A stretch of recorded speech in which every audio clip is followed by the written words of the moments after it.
At the airport, my son's French fiancée hugged me tight. Then she whispered to her brother in French, "Once I get that green card and his inheritance, she'll be gone for good." She thought I didn't understand. I smiled and waited. Weeks later, at dinner, I raised my champagne glass and said in perfect French, "To immigration, they adore stories like yours." Isabel's face went white. Philippe choked on his wine. David stared at me like he'd never seen me before. The grandfather clock ticked in the silence. If you're watching this, subscribe and let me know where you're watching from. Let me tell you why a mother's silence is the most dangerous kind. My name is Catherine Bennett. I'm 58. I've been a widow for 3 years. I live in the house my husband left me in Connecticut. 4 bedrooms, a garden I tend myself, lavender in the spring. The smell reminds me of the year we planted it together, before he got sick. David is my only child, 31, a lawyer. After his father died, we got closer. Sunday dinners, long phone calls. He became the center of my world in a way I knew wasn't entirely healthy, but I told myself it was temporary, that he'd find someone, that I'd step back when the time came. I used to teach French at the high school, 20 years. Then I became the financial director for my husband's family business. Numbers, spreadsheets, the kind of quiet control that made me feel useful. I wear my wedding ring every day. There's a photo of the 3 of us on the mantel above the fireplace. David was 7. We were at the Cape, my husband's arm around my shoulder. David holding a shovel and grinning. That life feels like it belongs to someone else now. 6 months ago, David called. "Mom, I met someone." My heart did something I hadn't felt in years. Hope. "Tell me everything." His voice was lighter than I'd heard it since his father's funeral. "Her name's Isabel, French, marketing executive. We're engaged." I laughed, actually laughed. "Already?" "I know, but Mom, she's the one." He wanted me to meet her. Soon. She was already on her way to the States. For good. That feeling of joy lasted exactly 47 minutes. I searched for her online. LinkedIn had nothing. Facebook showed travel photos, few friends, few posts. My fingers scrolled down. Something felt rehearsed. But I told myself I was being paranoid. JFK Airport. I stood in the crowd holding a sign that said, "Welcome, Isabel." David stood next to me, nervous, excited. "You're gonna love her, Mom." I smiled. I wanted to. She came through arrivals with blonde hair and a perfect smile. White linen dress. Next to her was a man. Tall, casual shirt. Her brother Philippe. Isabel walked straight to me and hugged me tight. She smelled like jasmine. "Mrs. Bennett, I've heard so much about you." I started to say something. Then she turned to Philippe and whispered in French, "Once I get that green card and his inheritance, she'll be gone for good." Everything slowed down. My hand still held the sign. My knees shook. David was laughing. He didn't understand a word. They thought I didn't speak French. I kept my smile, hugged her back. "Welcome to America, sweetheart." Philippe laughed. David kissed her temple, and I stood there holding that welcome sign, realizing my son was in love with a ghost. On the drive home, Isabel held David's hand in the passenger seat, laughing, touching his arm. Philippe sat in the back, texting constantly. I watched them in the rearview mirror. Isabel stared out the window. No emotion, just cold calculation. When we got to the house, she looked at everything like she was appraising it. "Oh, this is so charming." She stopped in front of the oil painting in the hallway. "Original?" David beamed. "My grandfather collected art." I made tea. My hands shook when I poured the water. The jasmine perfume lingered in the kitchen, sweet, cloying, like something trying too hard to hide rot underneath. I needed time. I needed proof. If I moved too fast, I'd lose him. Dinner that first night was careful. Isabel asked about David's childhood, about the family business, about the house. Every question felt like an interrogation wrapped in sweetness. "Your husband must have been so proud of what he built." "He was," I said. "And you manage it all now?" "I do." She smiled, touched David's hand. "You come from such a strong family." Philippe barely spoke, but he watched. His eyes moved from the paintings to the furniture to me. Sometimes he and Isabel would exchange glances, a language I couldn't read, but I felt it. After dinner, David helped me clear the table. Isabel and Philippe stayed in the living room. "Mom, isn't she amazing?" I rinsed a plate, my back to him. "She's something special. I knew you'd love her." I turned around, looked at him. His face was so open, so trusting. "David, how long have you known her?" 4 months. But when you know, right? I dried my hands. Right. That night, I lay in bed and listened. Their voices came through the wall, Isabel and Philippe, speaking French. I couldn't make out the words, but the tone was cold, calculated, nothing like the warmth she showed David. I opened my phone, searched, "How to detect immigration fraud." The results made my stomach drop. Warning signs, rushed engagements, asking about finances early, avoiding personal history. Every single box checked. I set the phone down, stared at the ceiling. If I was wrong, I'd destroy my relationship with David. If I was right, I'd destroy him. Either way, I'd already lost something tonight. The next morning, Isabel came down in one of David's shirts. Hair perfect, smile perfect. "Good morning, Mrs. Bennet. Did you sleep well?" I did. Lie. She poured coffee, sat across from me at the kitchen table. "I hope you don't mind. David and I were talking. About the wedding." "Of course. We're thinking small, intimate, just family." She paused, sipped her coffee. "I don't have much family left in France, so this feels like coming home." Her eyes were bright, warm. If I hadn't heard what she said at the airport, I would have believed every word. "That's lovely," I said. David came downstairs, kissed her head, poured himself coffee. "Mom, we're thinking maybe a spring wedding. Here, in the garden." I looked out the window. The lavender was starting to come back, green shoots pushing through the soil. "That would be beautiful." Isabel smiled at me. "I feel like I'm already home." David beamed. And I buttered my toast and thought, "Not yet, darling, not yet." Over the next few days, they stayed with me. Isabel was charming, helpful. She cooked. She laughed at David's jokes. She asked about photos on the wall. But at night, I'd hear them. Isabel and Philippe, whispering in French. Once, I heard Philippe say my name, Catherine, then laughter.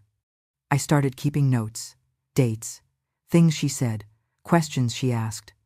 I didn't know what I was building yet, but I knew I needed evidence, because David looked at her like she was his entire future, and I couldn't let him lose everything to someone who saw him as nothing more than a transaction. 2 a.m, I sat at the kitchen table with cold tea. The grandfather clock ticked in the hallway. I kept thinking about what my husband said before he died. We were in the hospital. He could barely speak. But he took my hand and said, "Catherine, you're the strongest person I know, but don't let that strength become control. Let David live." I promised him I would. Now I wondered if I was breaking that promise, or keeping it. Was I protecting David, or controlling him? I pulled out a piece of paper, started writing. Isabel thinks I don't speak French. She asked about money, about the house, about the business. Her social media is almost empty. Philippe is here. Why? For a visit, or something else? I stared at the list. Every instinct I had screamed that something was wrong. But instinct wasn't enough. Not if I was going to accuse my son's fiancée of fraud. I opened my laptop, typed, Isabelle Moreau Marketing Paris. Nothing specific came up. A few generic profiles, none that matched. LinkedIn showed one account. 3 months old, 15 connections. 3 months. David said they'd been together 4 months. She created a professional profile right before she met him. I closed the laptop. My hands were shaking. I picked up my phone, scrolled through my contacts, stopped at one name. Helen. My sister. She used to be an immigration lawyer before she retired. I hesitated. It was 2 a.m, but I pressed call anyway. She answered on the 3rd ring. Kath? It's 2 a.m. Helen, I need your help. It's about David. Silence. Then, what happened? My voice broke. Just a little. I think his fiancée is using him. Using him how? I told her everything. The airport, the whisper, the questions about money, the empty social media. Philippe. Helen didn't interrupt. When I finished, she was quiet for a long time.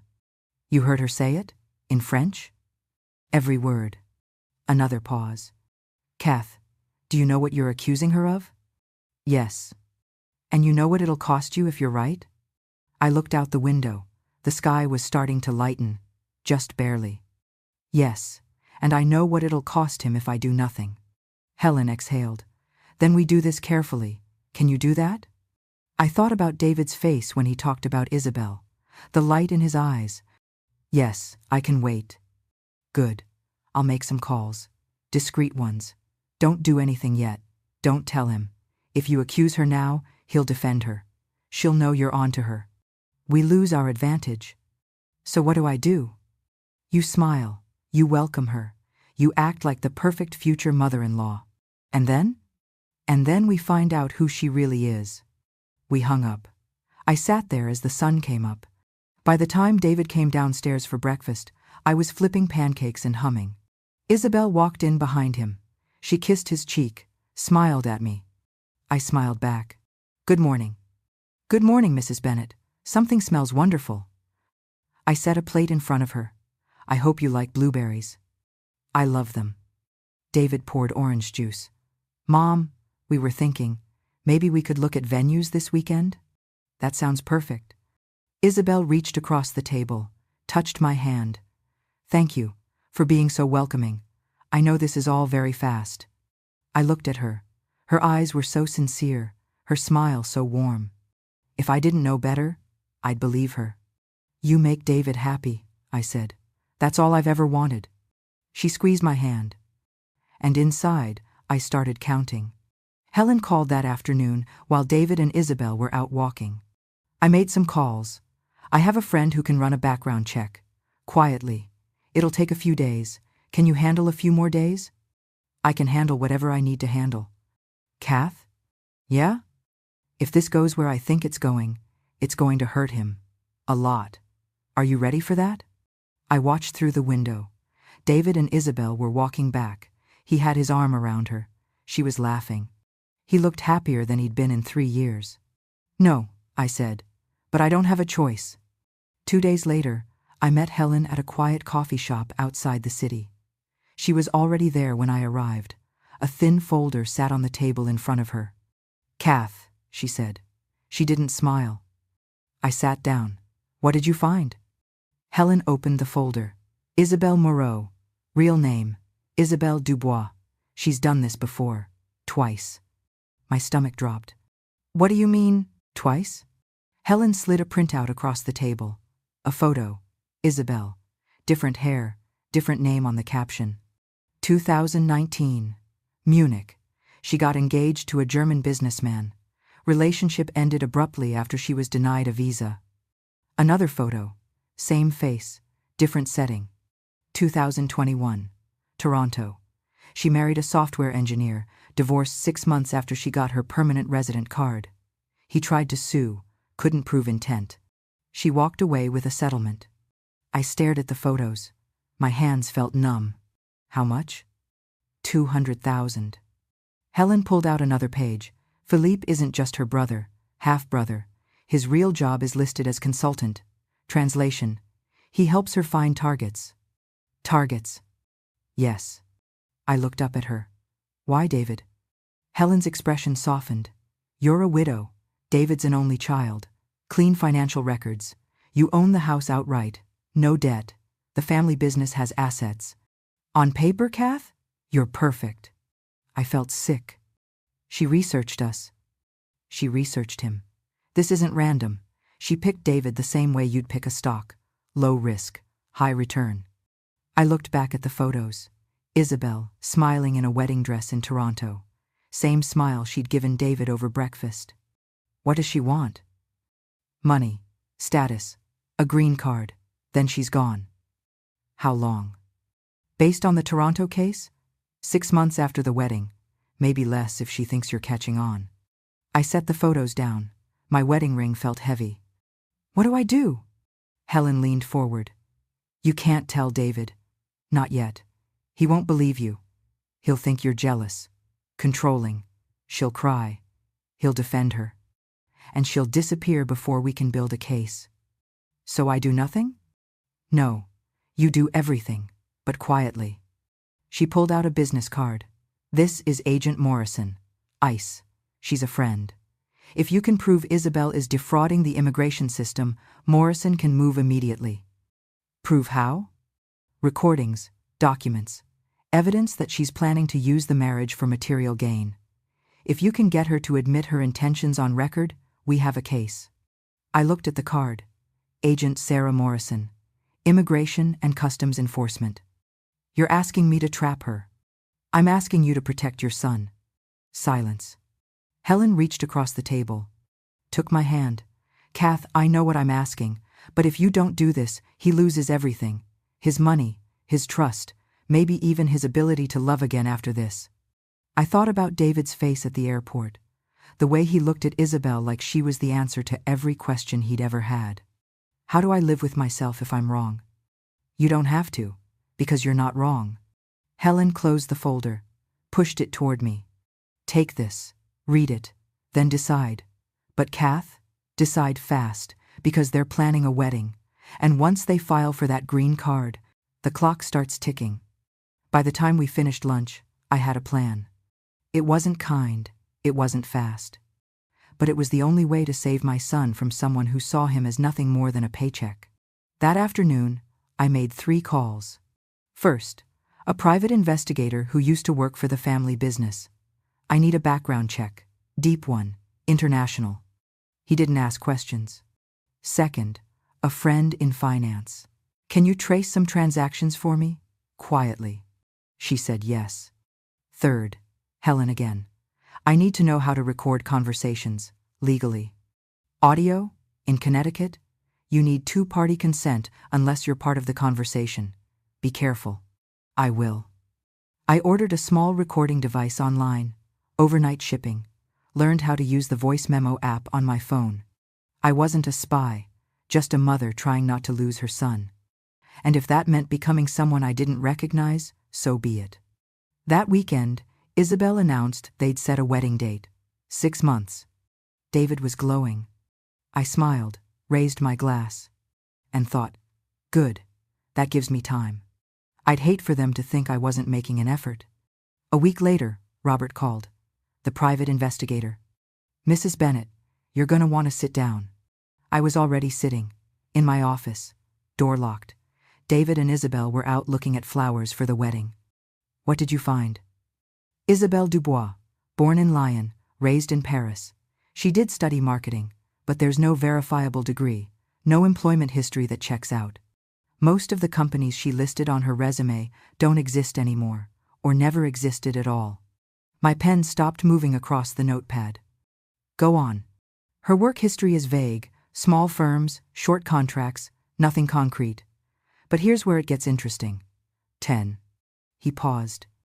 After every relationship that ends, she disappears from social media for 6 to 8 months. Then she comes back with a new profile, new photos, same face, different story. You're saying she's done this more than twice. I'm saying there's a pattern. Munich and Toronto are the ones we can prove. But I found traces of at least 2 other relationships that ended abruptly. One in Brussels, one in Vancouver. Both men were in their 30s. Both had money. Both ended up filing police reports. Nothing stuck. I wrote it down. Brussels, Vancouver, Munich, Toronto. 4 cities, 4 men. And now David. What about Philippe? Philippe Dubois, half-brother, shares a father with Isabel. He has a minor record in France. Financial fraud. Got off with a warning. No jail time. His job is listed as consultant, but there's no business registered under his name. No tax records. He's a ghost. What does he do? Best I can tell, he scouts, finds targets, does advanced research. Then Isabel moves in. My stomach turned. How do they choose? Clean finances, no debt, assets, preferably someone emotionally vulnerable. Widowed parent helps, only child is ideal. They look for men who want to believe in something. I thought about David, how eager he'd been to introduce her, how he'd said, "When you know, you know." They'd fed him exactly what he needed to hear. What else? Robert exhaled. I tracked some of Isabel's financial activity. Small transfers, 500 here, 1,000 there, all going into an account registered to Philippe, offshore, Cayman Islands. She's already moving money. She's been moving money since she got here, not from David yet, but once they're married, once she has access to joint accounts, she'll drain everything in 6 months and disappear before he realizes what happened. I set my pen down, looked out the window. The lavender in the garden was blooming now, purple and green, beautiful. Everything looked so normal. The Toronto guy, I said. How much did she take? 200,000 in the settlement. But if you look at his bank records, she was siphoning money during the marriage. Small amounts, cash withdrawals, Venmo transfers to friends who don't exist. By the time they divorced, she'd probably taken closer to 300,000 total. 300,000. David's trust fund was 400,000. Plus the house, the business, the paintings. If I added it all up, she could walk away with 600,000, maybe more. Robert, can you get me transaction records? Dates? Amounts? Everything you found. Already done. I'll send them over in 48 hours. Thank you. Mrs. Bennett? Yes? There's one more thing. I waited. The Toronto case. The guy tried to prosecute. He had evidence, text messages, emails. But his lawyer couldn't prove intent. Isabel's lawyer argued that she'd entered the marriage in good faith, that the relationship just didn't work out. She walked away clean. So, evidence isn't enough. Evidence of what she did isn't enough. You need evidence of what she planned to do. Before the marriage, if you can prove she entered the relationship with the intent to defraud, you have a case. Otherwise, it's just a bad marriage. I understood. I needed her to tell me, in her own words, on record. I'll handle it, I said. Mrs. Bennett, be careful. If she finds out you're investigating, she'll disappear. And she's good at disappearing. We hung up. I sat there for a long time, staring at the notes. Brussels, Vancouver, Munich, Toronto, Connecticut. How many men had she done this to? How many families had she destroyed? That night, David and Isabel came home with wedding magazines. They spread them out on the kitchen table. Mom, look at this venue. It's perfect. Isabel smiled, touched his hand. I think your mother's garden would be more intimate. Don't you think, Mrs. Bennett? I think whatever makes you both happy. She squeezed David's hand, looked at me. You've been so generous. I don't know how to thank you. You don't need to thank me. Her eyes met mine, for just a second, and I saw it, the calculation, the coldness. She knew I suspected something, but she didn't know how much. Helen called the next morning. Robert sent me his report. Kath, this is worse than we thought. I know. She's not just a scammer. She's systematic. She's professional. And she's gotten away with it at least 4 times that we can prove. What do I do? You need to get her talking. On record. Get her to admit the plan, with Philippe if possible. He's complicit. If we can get both of them, the case is airtight. How? Helen was quiet for a moment. Are you prepared to play a longer game than she is? I looked out at the garden, the lavender swaying in the breeze. Yes, I said. I am. Friday night. I invited them all to dinner at a French restaurant in the city. Upscale. Intimate. The kind of place where conversations stayed private. To celebrate the engagement properly, I said when I called. Isabel accepted immediately. Too quickly. I reserved a corner table, dark, candles, jazz playing low. I wore a black dress, my wedding ring. I tucked my phone into my purse with the voice memo app already recording. They arrived together, David in a suit, Isabel in a cream dress, Philippe in a dark button-down. Mrs. Bennett, this is beautiful, Isabel said. Only the best.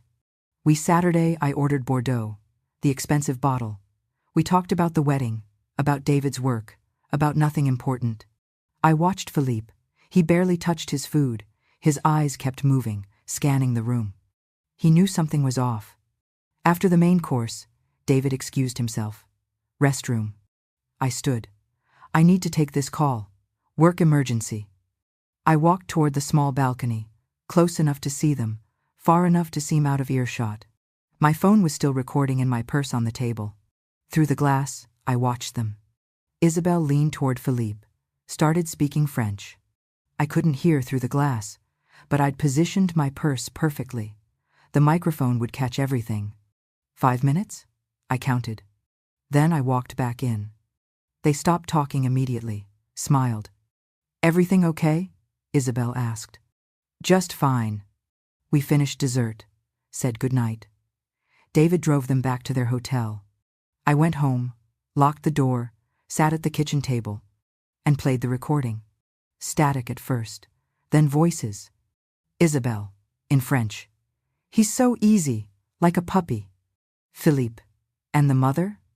Isabel. She's suspicious, but she can't do anything. In 3 months I'll have the green card, 6 months more, and I'll be gone with everything. Philippe. And David? Isabel laughed. He'll have his heart broken, but at least he'll have learned a valuable lesson. Philippe. You're ruthless. Isabel. That's why it works. I stopped the recording, played it again. She'd said it, all of it. 3 months, 6 months, the green card, the money, the plan. But then Philippe spoke again, and my blood went cold. This house, these paintings. Did you see the safe in her office? Isabel. Patience, 3 more months. Philippe. His trust fund is worth 400,000, and there's the house. If we play it right, we leave with at least 600,000. 600,000. They'd calculated it down to the dollar. I sat there in the dark kitchen, the grandfather clock ticking. They had no idea I understood every word. I called Helen. I have it. Have what? The recording, everything. She admits the timeline, the green card, the money. Philippe talks about the trust fund, the house, the safe. Helen was quiet for a moment. Kath, this is it. This is what we need. What do I do now? You send it to me. I'll send it to Agent Morrison. She'll need to verify it, build the case. It might take a few weeks. Weeks? Immigration cases move slowly, but with this recording, we have intent. Conspiracy, fraud, both of them. I looked at the recording on my phone. 1 hour, 17 minutes. Evidence. Kath? Yeah? You did it. You protected him. I didn't feel like I'd won anything. I felt like I was about to break my son's heart. What happens next? We wait for the right moment, and when it comes, we move fast. I hung up, looked at the phone. 1 hour, 17 minutes. That was all it took to destroy someone's world. The next morning, I met Helen and Agent Morrison at Morrison's office in Hartford, ICE headquarters, gray building, security at every door. Morrison was 40, sharp eyes, she didn't smile much. Mrs. Bennett, she shook my hand. I've listened to the recording. And? It's good, very good. Intent is clear. Conspiracy between Isabel and Philippe. Financial fraud. Immigration fraud. We have enough to move. Helen sat next to me. What's the timeline? Morrison pulled out a file. We've been tracking Isabelle Dubois for 2 years. The Toronto case got our attention, but we couldn't prove intent. This recording changes everything. 2 years. They'd been watching her. Why didn't you stop her before? Morrison's expression didn't change. We needed proof. She was entering relationships with fraudulent intent. Your recording gives us that. Plus the pattern. Brussels, Vancouver, Munich, Toronto, now Connecticut. She's a professional. What happens to David? He's a victim, no charges. But Mrs. Bennett, when we move on this, it's going to be public. There will be media. Questions. Your son will have to testify. I thought about David, how he'd looked at Isabel over breakfast, how he'd said, I've never been this happy. When do you move? That's up to you. I looked at her. Up to me? You have 2 options. We arrest them now, before the wedding. Clean, simple. But your son will always wonder if you were too quick, if maybe she really did love him. Or we wait. Let them file for the green card after the wedding. Catch them in the act. Prove beyond any doubt that this was planned from the beginning. It'll take longer, 3 to 4 months. But the case will be airtight. 3 to 4 months. 3 to 4 months of watching David marry someone who saw him as nothing but money. I can't do that.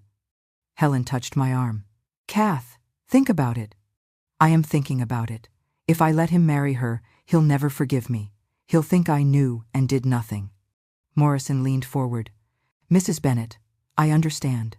But if we move now, Isabel's lawyer will argue she never had the chance to commit the crime, that this was all talk, that she changed her mind. We've seen it before. They walk. I looked at Helen. What do you think? Helen exhaled. I think you need to accelerate the timeline. Not wait 3 months, but not move today either. How? Create a situation where they reveal themselves. In front of David, so he sees it, so there's no doubt. Morrison nodded. We'd need to be there, to make the arrest immediately, before they run. I thought about it. The dinner I'd been planning in my head since the airport. I can do that. When? Soon. Give me 1 week. Morrison looked at Helen. Helen nodded. 1 week, Morrison said. But Mrs. Bennet? Once we're in motion, there's no stopping it. Are you ready for that? I thought about my husband's last words. Let David live. This wasn't control. This was love. Yes, I said. I'm ready. Friday arrived, 7 days since the meeting with Morrison. I woke up early, started cooking, boeuf bourguignon, David's favorite since he was 12. The smell of thyme and red wine and caramelized onions filled the house. I set the dining table, white linen tablecloth, candles, white roses from the garden, the good china, everything perfect. The grandfather clock ticked in the hallway. Morrison and another agent were parked 2 blocks away, waiting.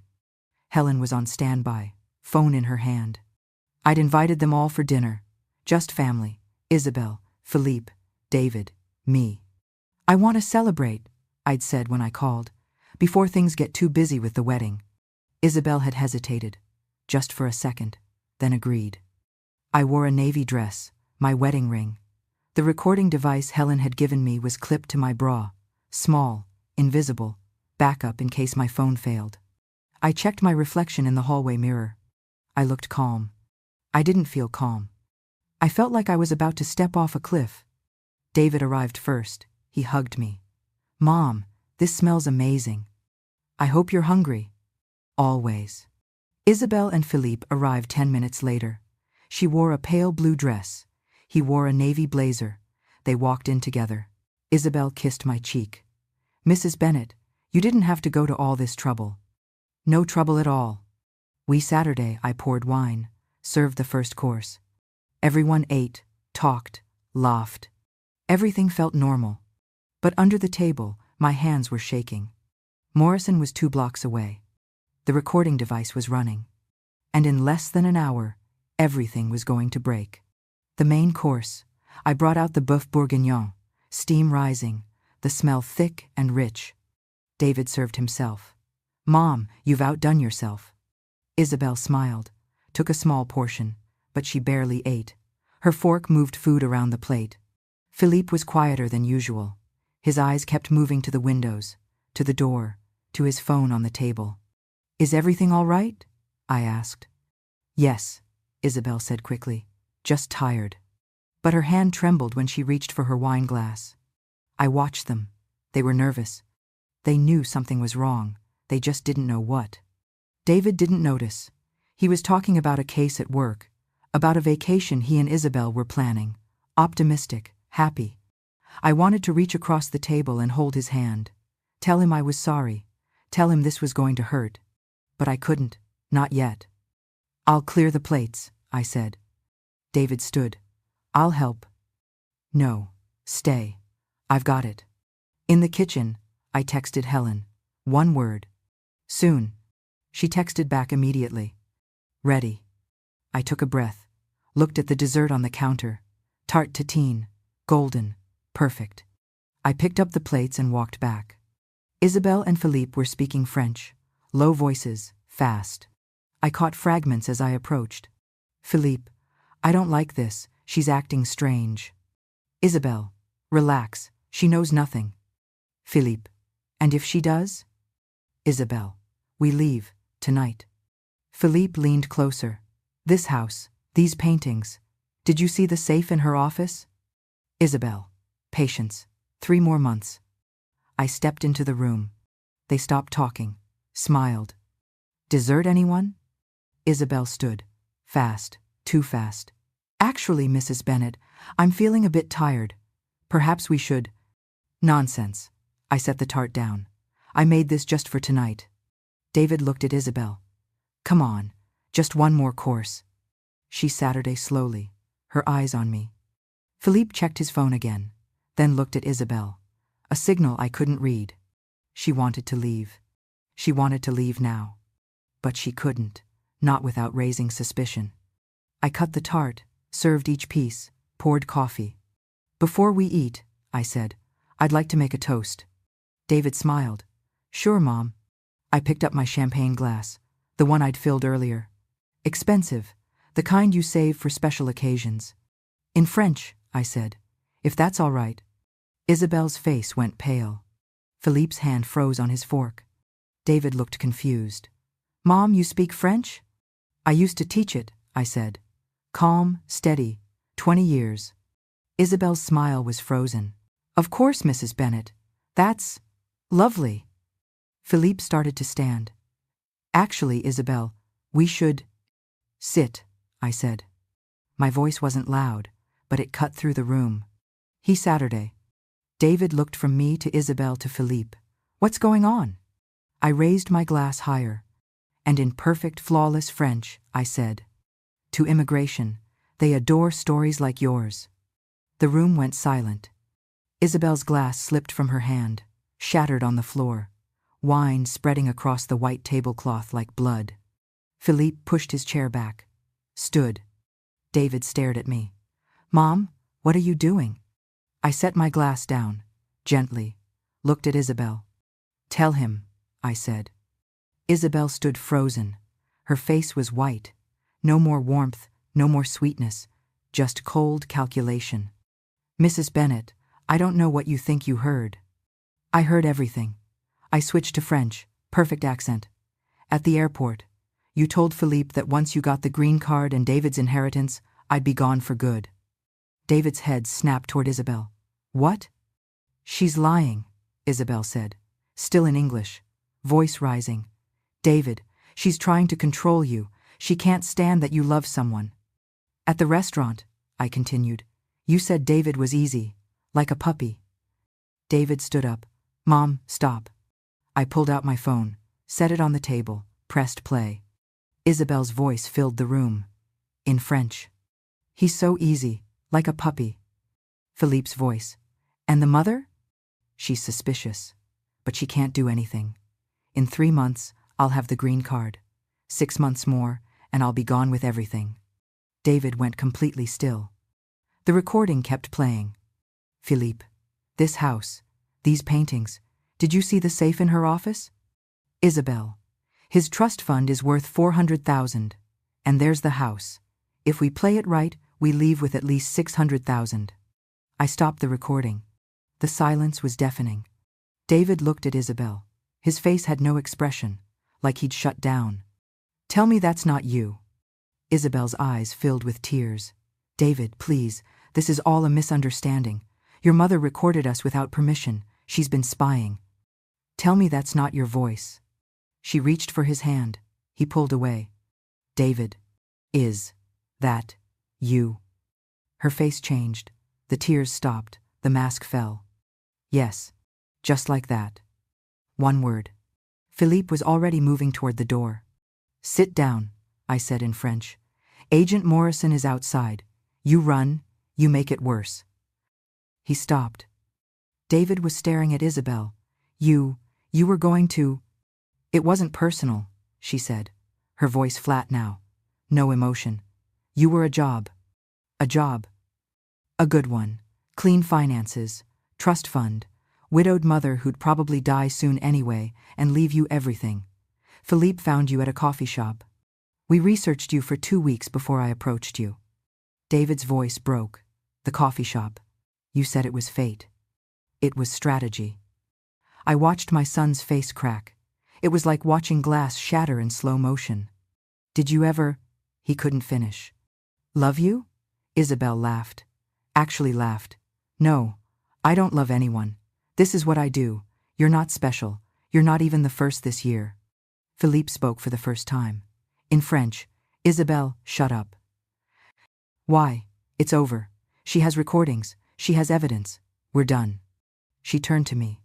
And for the first time, I saw her without any pretense. She wasn't afraid. She was annoyed. You think you're clever, Mrs. Bennet? You think you saved him? All you did was prove I was right. You are controlling. You can't let him live his own life. And now he'll never trust anyone again because of you. David's voice was barely a whisper. How many? What? How many men have you done this to? Isabel tilted her head. Does it matter? How many? She shrugged. 5, 6 if you count the one in Brussels who figured it out early. He was smart, smarter than you.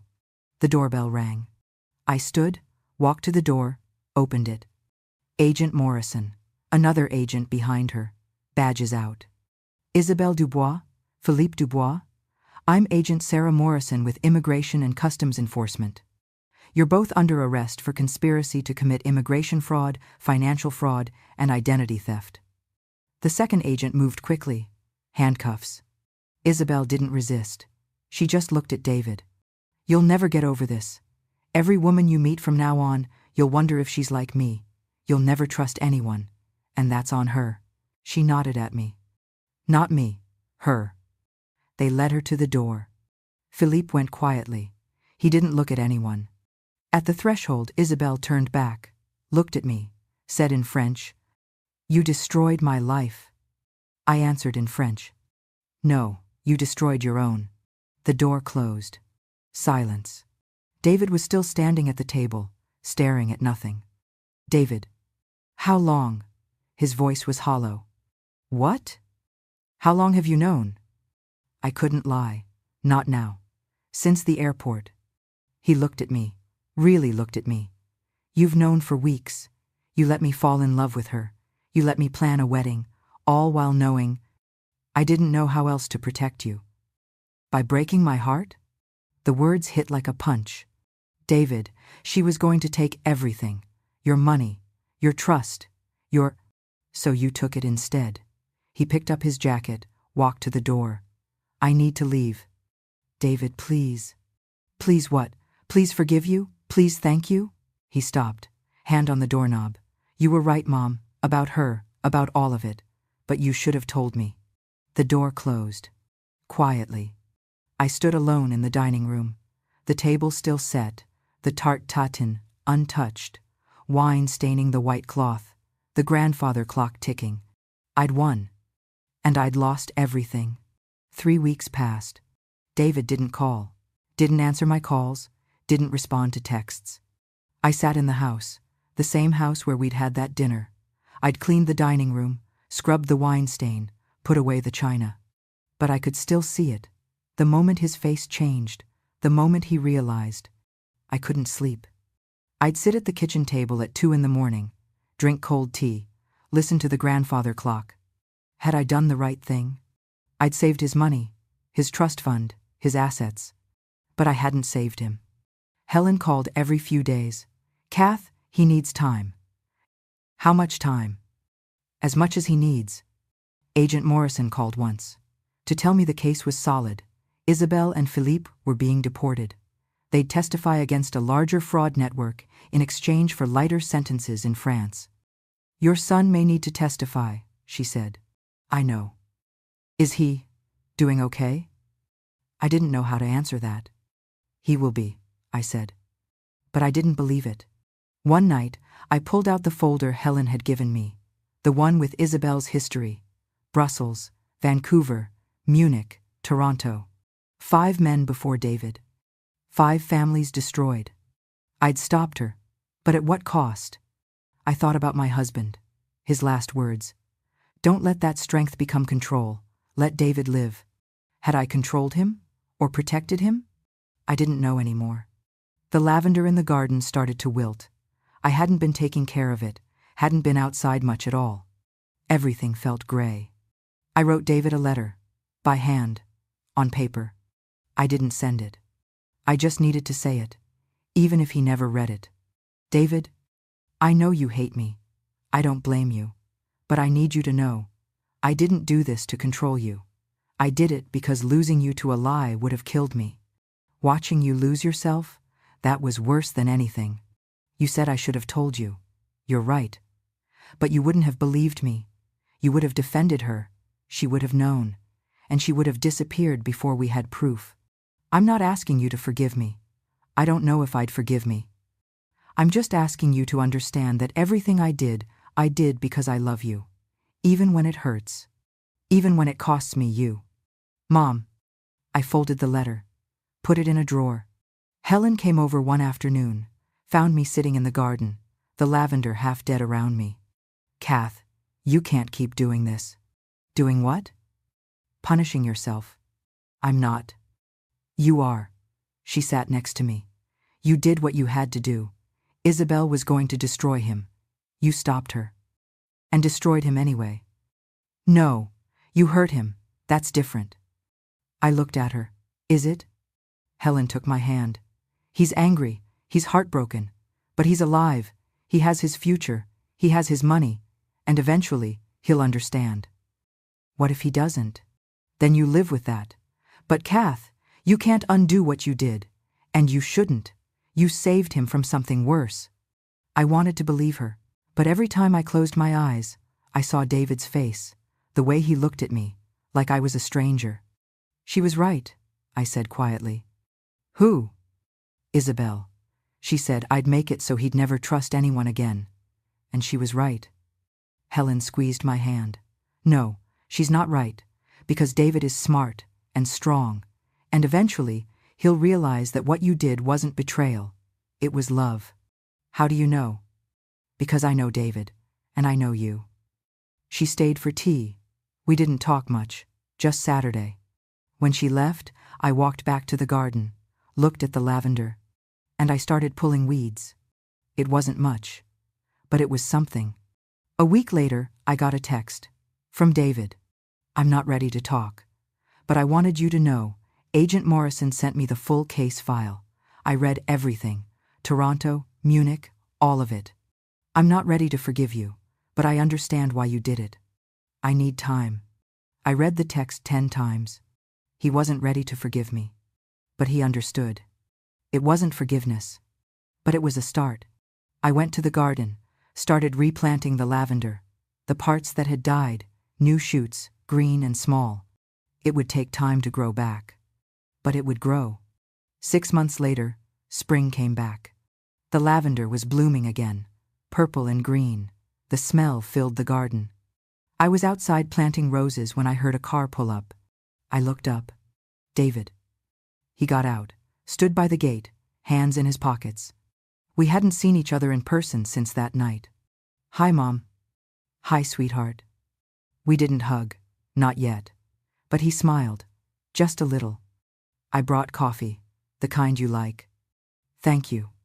We sat on the bench in the garden, the same bench where his father and I used to sit, silent for a while, but not uncomfortable. I've been seeing a therapist, David said.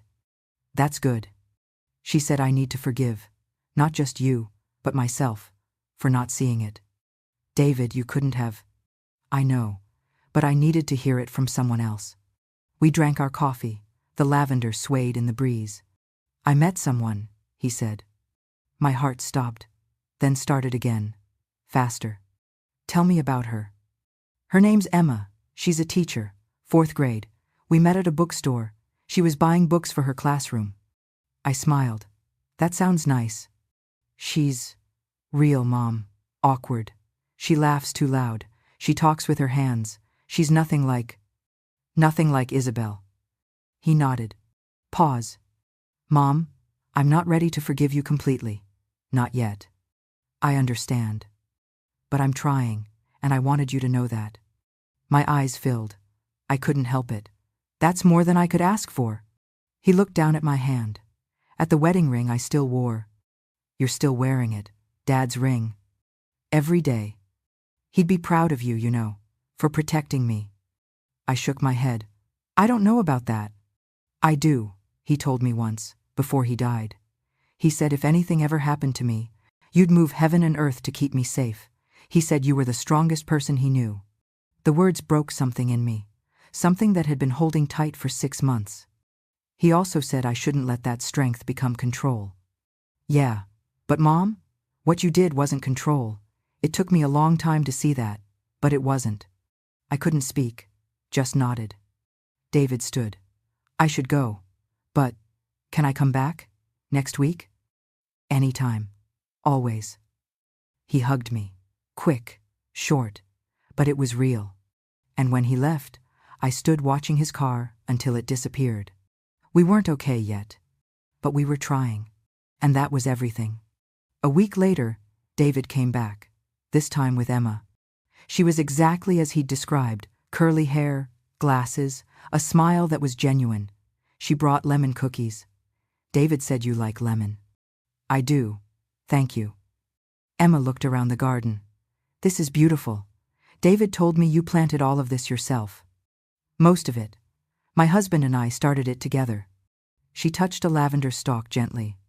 It smells amazing. We had lunch. Simple. Sandwiches. Iced tea. Emma asked about my life, about teaching French, about the business. Real questions, not probing, just curious. I watched David watching her. The way he smiled when she got excited about something small. The way he touched her hand. It wasn't the desperate love he'd had with Isabel. It was quieter, steadier. After lunch, Emma excused herself to take a call. David and I sat alone. She knows, he said. Knows what? About Isabel. About everything. I told her on our 3rd date. And she said she understood why you did it. She said if she had a son, she'd do the same thing. I looked at him. You really like her? I do. But Mom, we're taking it slow. Really slow. I need to be sure. That's smart. And honestly, if you ever think something's off, please tell me. I trust you. The words hit me like a wave. He trusted me. I will, I said. I promise. Emma came back. We walked through the garden. She asked about the roses, about the lavender. She took photos. When they left, Emma hugged me. Thank you for having us, Mrs. Bennet. Your home is lovely. Call me Catherine. She smiled. Catherine? 2 years later, David called. Mom, Emma and I are engaged. My heart soared. David, that's wonderful. I want you to be there, at the wedding, front row. I wouldn't miss it. And Mom, thank you for everything, even the hard parts. I love you, David. I love you too. The wedding was small, intimate, in my garden, the lavender in full bloom. Emma wore a simple dress, smiled the whole time. No pretense, no calculation, just joy. David looked at her the way he should have looked at someone 2 years ago, like she was his whole world.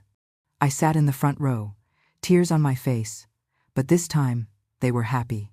During the vows, David wrote his own. Emma, you taught me what real love looks like. It's not perfect, it's not easy, but it's true, and I promise to choose you, every day, for the rest of my life. I thought about Isabel, about how close I'd come to losing David, and about how sometimes breaking something is the only way to rebuild it stronger. At the reception, David asked me to dance. Mom, I never said this, but you were right. I didn't want to be right. I wanted you to be safe. I am. Because of you. We danced. The grandfather clock in the house, I could hear it through the open window. Still ticking, still marking time. But it wasn't counting down anymore. It was just measuring the moments we had. I looked at my hand, the wedding ring still there. I touched it gently. My husband would be proud. Not because I'd won, but because I'd fought for our son, and I'd found my way back to him. If someone in your life is being manipulated, trust your instincts. Speak up, document everything, and don't be afraid to be the villain in their story if it means they get to rewrite the ending. And if you're the one who was saved, forgive slowly, heal honestly, and remember, The people who fight for you in the shadows deserve to stand in your light. David and Emma just celebrated their 3rd anniversary. They're expecting a baby in the fall. And me? I'm learning to let go, not of love, but of fear. Because in the end, the loudest love isn't the one that screams. It's the one that waits, watches, and believes even when hope is just a whisper. Thanks for listening. If you ever need to hear that you're not alone, come back here. We'll be waiting. Your voice matters.